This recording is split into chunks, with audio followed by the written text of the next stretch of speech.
Hi guys, Ryan here with another wonderful episode of Space Update. Coming up on today's show, what's next for James Webb Space Telescope, news on Gen 2 Starlink, and more space news. Let's get the show started.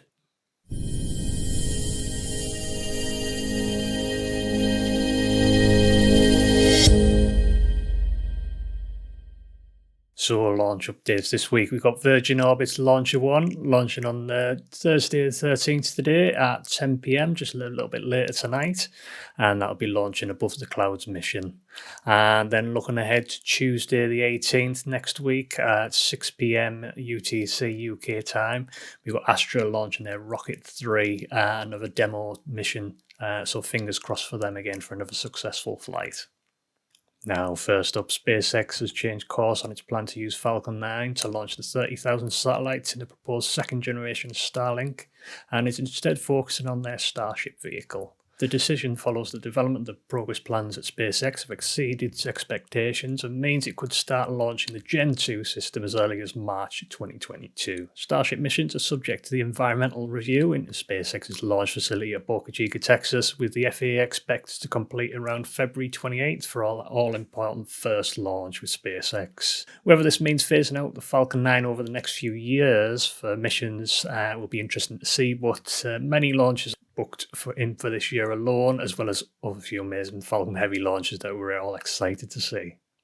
Now, moving on to the hot topic of the past few weeks, the James Webb Space Telescope. After a successful Christmas launch and now fully completed the deployment phase, what's next for James Webb? Here to tell us from our chat earlier last year, Dr. Jonathan Gardner from NASA Goddard. We'll have all of the major deployments done. But then we need to turn 18 individual mirrors into one common optical surface. This is called phasing the mirror, and that actually will take 3 months. It's a 3-month-long process. So when we get all of the deployments done and we move the mirrors off of their kind of stowed configuration, we'll point the telescope at a bright star, and once it's cooled down enough that we can turn on the near-infrared camera, one of the main imaging cameras, we'll take a picture, and we will see 18 out-of-focus images of that bright star. So we then start to move each of the 18 mirror segments so that they line up together, so they're all pointed at the same place. And then we have to measure the phase, or whether the light that's hitting the mirror is being reflected back with the same wavelengths as the other mirror segments. That's a very long, complicated process of measuring whether the lights all phased up. It's also an iterative process, so we'll go through it. We'll get a pretty good picture image, then we'll undo it and redo it again, and then we'll start, once we got it perfect in one place in the field of view, one part of the picture, we will then extend that to the rest of that camera, the near-infrared camera, and once we can turn on the other three cameras, we'll make sure that they are phased up in focus as well. So that takes us to about 4 months after launch. And then we need to check out all of the instruments. There are 4 scientific instruments. I've mentioned the near-infrared camera. We have a near-infrared spectrograph. A spectrograph, as somebody puts it, it puts the fizz in astrophysics, going from astronomy pictures to astrophysics, of really understanding what we're looking at.